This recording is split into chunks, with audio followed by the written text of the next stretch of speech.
तो बच्चों अब आइए एक्सरसाइज 2.5 पे। इसके भी सारे क्वेश्चन एज इट इज पीछे वाले एक्सरसाइज की तरह है। तो फर्स्ट क्वेश्चन देखिए बच्चों, इसका देखिए x/2 minus 1/5 is equals to x/3 plus 1/4। ये दोनों लाइक टर्म होगी, ये दोनों लाइक टर्म होगी, ये दोनों लाइक है, ये दोनों भी लाइक है। जैसे इसमें वेरिएबल है, साथ में इसमें सिर्फ कांस्टेंट टर्म है ये। तो देखो वेरिएबल को एक साइड कर लो और कांस्टेंट टर्म को एक साइड कर लो। तो वेरिएबल ये था ही x/2, इधर ये प्लस की चीज है, इधर ये x/3 माइनस की होगी। इधर 1/4 था, ये इधर माइनस का था तो इधर प्लस का हो गया। अब 2 और 3 का एलसीएम लेके 6 आ गया, तो यहाँ ऊपर बन गया 3x माइनस 2x। देखो एलसीएम ऐसे लेते हैं, 3 और 2 का एलसीएम 6। 2 को किससे मल्टीप्लाई करूं कि 6 बन जाए? 3 से, तो नीचे 3 से तो ऊपर भी 3 से, तो यहाँ 3x। ऐसे यहाँ 3 को किससे मल्टीप्लाई करूं क्या 6 बन जाए? 2 से, तो यहाँ भी 2 से, ऊपर भी 2 से, तो यहाँ आ गया 2x इक्वल्स टू 5 और 4 का एलसीएम 20, तो यहाँ आ गया 5 प्लस 4। अब यहाँ आ गया 3x में से 2x गए 1x, तो 1 लगाने का कोई फायदा नहीं है, तो यहाँ आ गया x/6 इज इक्वल्स टू 5 और 4 9/20। अब क्रॉस मल्टीप्लाई करा दी हमने, क्या करा दी? Cross multiplication. इसको इससे मल्टीप्लाई और इसको इससे मल्टीप्लाई। अब 20x हो गया, इधर 9 मल्टीप्लाई 6 हो गया, तो यहाँ बन गया 20x, इधर हो गया 9 6 जा 54। तो x की वैल्यू यहाँ से 27/10 आ गई। समझ गए क्या आ गई? 27/10।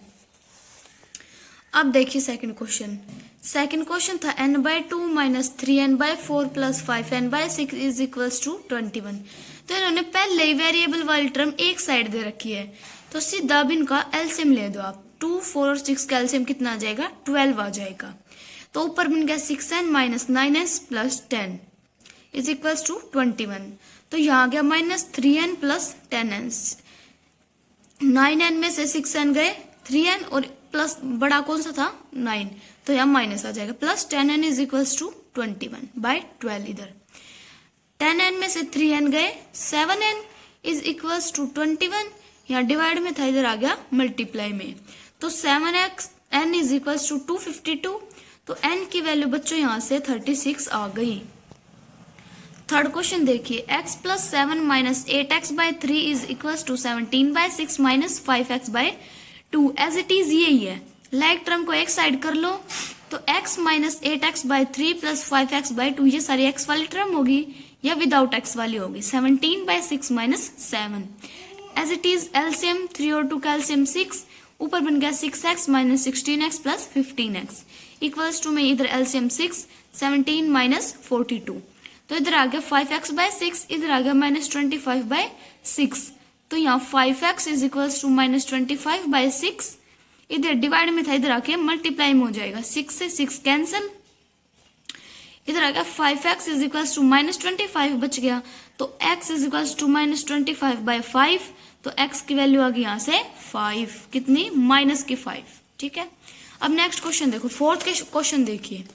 फोर्थ भी एज इट इज है, x minus 5/3 is equals to x minus 3/5। इसमें पहले ही क्रॉस मल्टीप्लाई हो रहा है बच्चों, क्या हो रहा है? Cross multiply.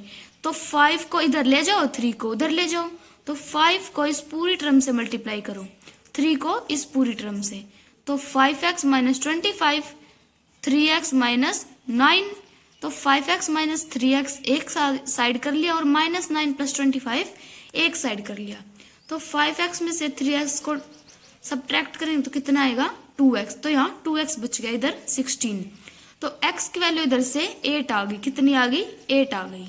फिफ्थ क्वेश्चन देखो, 3t minus 2/4 minus 2t plus 3/4 is equals to 2/3 minus t। ये आपका क्वेश्चन है, तो आपको क्रॉस मल्टीप्लाई करना है एज इट इज। 3 को इधर ले जाओ, 4 को इधर ले जाओ, ठीक है, और एलसीएम कितना है बच्चों इनका? 4 और 3 का 12 एलसीएम आएगा। ठीक है, तो 3 इधर, 3 3 जा 90 माइनस 3 2 जा 6 माइनस, क्योंकि माइनस प्लस साइन चेंज हो जाएंगे इनके, माइनस प्लस माइनस, तो 4 2 जा 8t इधर ये प्लस का है, इधर ये माइनस की टर्म है, तो साइन चेंज हो जाएंगे, इधर प्लस है इधर प्लस था तो माइनस। सो 4 3 जा बच्चों 12 आ जाएगा, इधर आ जाएगा 12 2 जा 24 बाय 3 माइनस 12t। 12 यहाँ क्यों आया, क्योंकि इधर 4 और 3 का एलसीएम कितना था 12, और इधर बच्चों डिवाइड में था, तो इधर जाके ये मल्टीप्लाई में हो गया। तो इतना समझ आ गया आपको। अब देखिए इधर t माइनस 18 बच गया, इधर 24 बाय 3 माइनस 12t बच गया।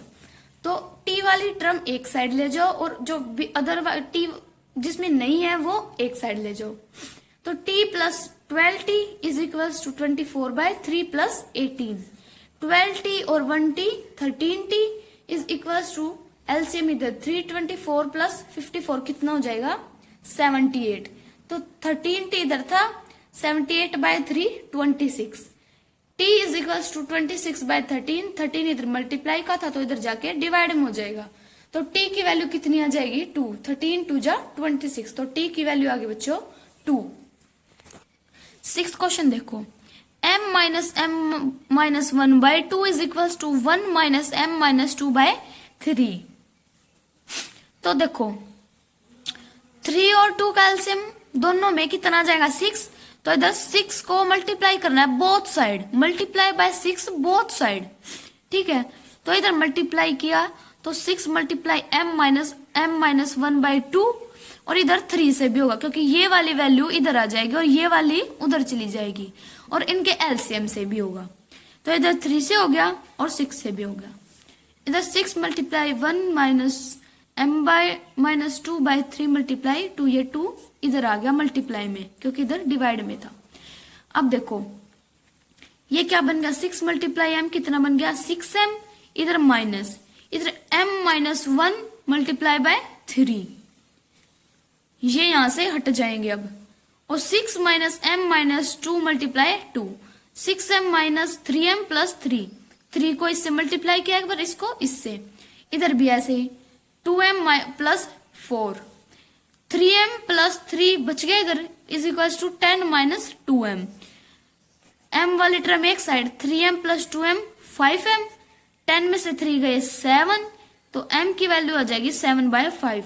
7 इधर था, ये मल्टीप्लाई में था, इधर जाके डिवाइड में, तो m की वैल्यू आ गई 7 बाय 5। 7th क्वेश्चन देखो, 3 ये इधर कुछ नहीं होता तो मल्टीप्लाई होता है, ठीक है। t minus 3 is equals to 5 multiply bracket 2t plus 1 bracket of. तो ऐसे ही है बच्चों, बिल्कुल सेम है। देखो बहुत इजी चैप्टर है ये, आगे तक काम आएगा।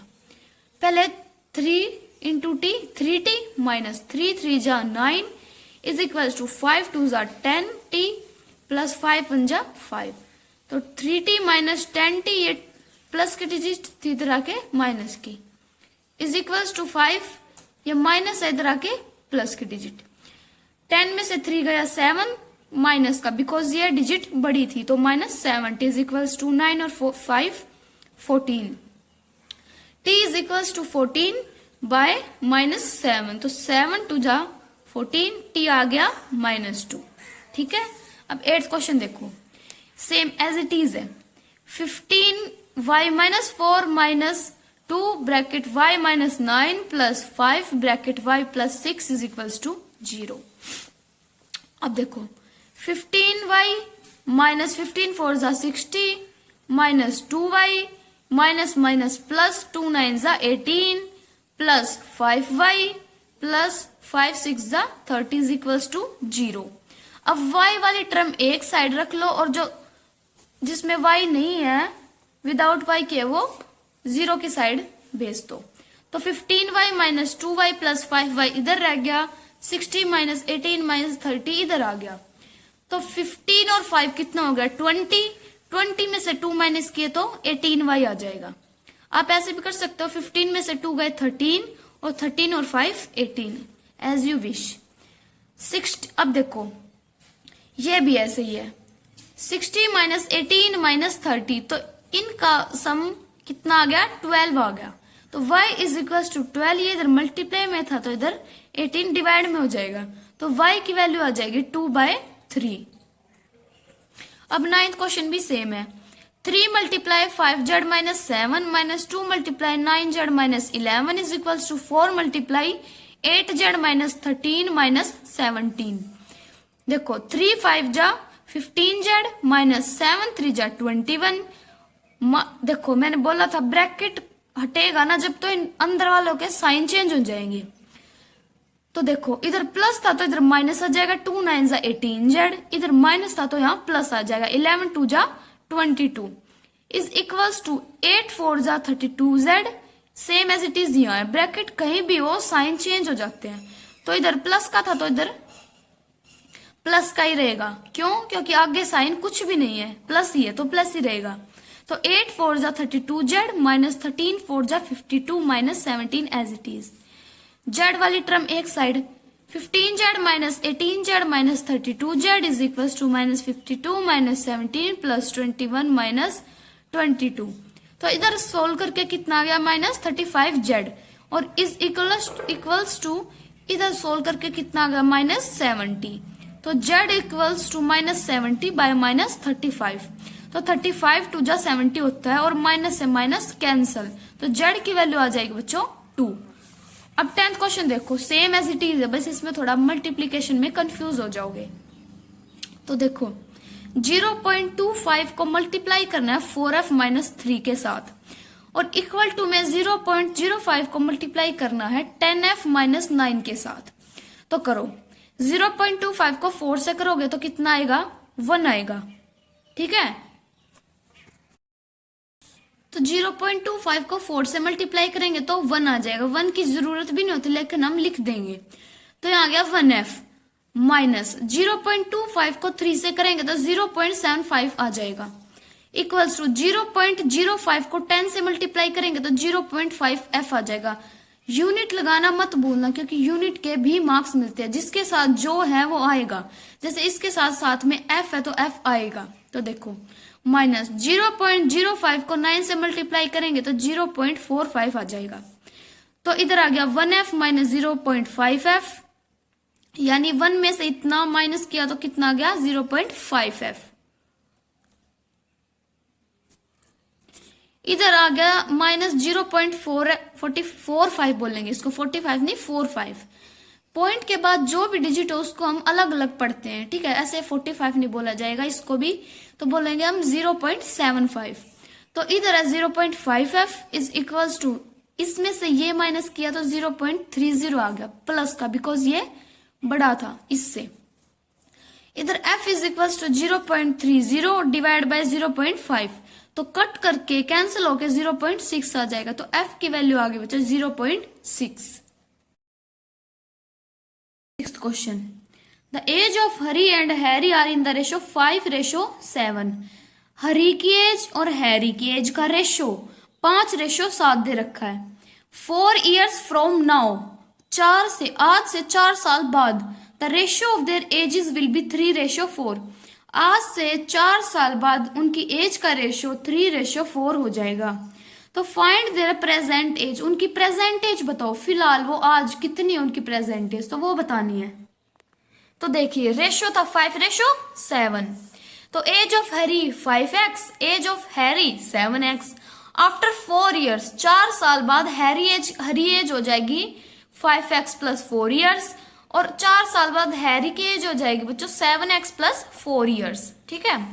तो therefore the ratio of their ages after 4 years, 4 साल बाद उनकी एज का रेशियो कितना हो जाएगा? 5x plus 4 by 7x plus 4, और रेशियो कितने की थी? 3:4। तो देखो 5x plus 4 by 7x plus 4 equals to में 3/4। अब वही क्वेश्चन है जो हमने पिछली एक्सरसाइज में करे थे, वही क्वेश्चन बन गया ना इधर से, वही क्रॉस मल्टीप्लाई वाला। तो बाय क्रॉस मल्टीप्लीकेशन 4 को आप उधर सेंड कर दो और इस टर्म को आप इधर कर दो। तो 4 5 जा 20x प्लस 4 4 जा 16 इज इक्वल्स टू 3 7 जा 21x प्लस 3 4 जा 12।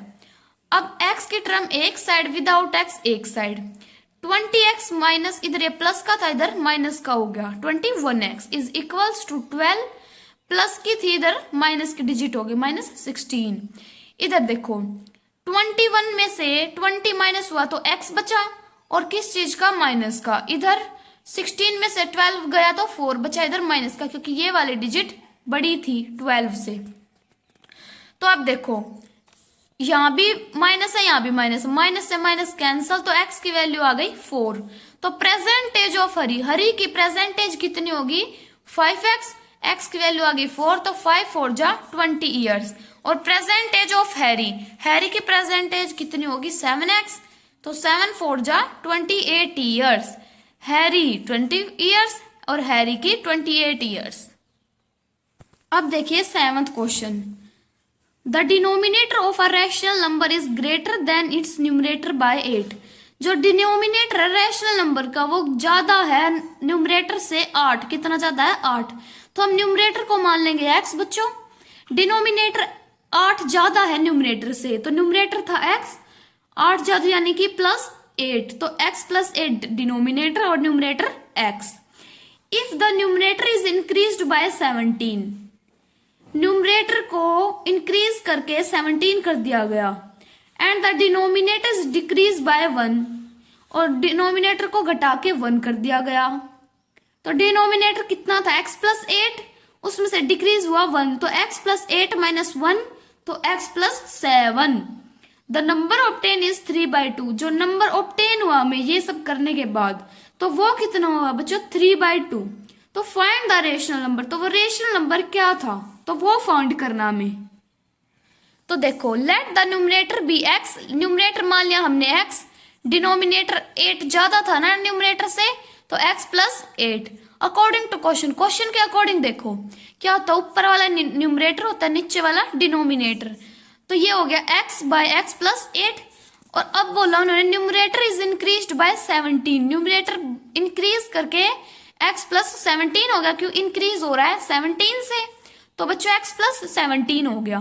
And denominator is decreased bye 1, और डिनोमिनेटर डिक्रीज यानी घट के 1 हो गया, तो x +8 - 1, तो 8 में से 1 गए 7, तो x +7। और वो नंबर ऑब्टेन होने के बाद कितना आ रहा है 3/2। कितना आ रहा है बच्चों 3/2। अब देखो अकॉर्डिंग टू क्वेश्चन, क्वेश्चन के अकॉर्डिंग देखिए x +17 ये न्यूमरेटर हो गया, डिवाइड में डिनोमिनेटर x +7, और नंबर ऑब्टेन कितना हुआ था 3/2, तो इक्वल्स टू में आ जाएगा बच्चों 3/2। अब देखो वही क्वेश्चन बन गया जो पिछले क्वेश्चन में था और पिछली एक्सरसाइज में था। बाय क्रॉस मल्टीप्लीकेशन 2 को उधर भेज दिया, इसको उधर भेज दिया, तो यहां से सोल्व करके x की वैल्यू 13 आ गई। तो x क्या लेट किया था हमने न्यूमरेटर, तो न्यूमरेटर आ गया 13, डिनोमिनेटर था x +8, x था 13 +8, 13 और 8 21, तो न्यूमरेटर आ गया 13, डिनोमिनेटर आ गया 21। तो ये है वो रेशनल नंबर।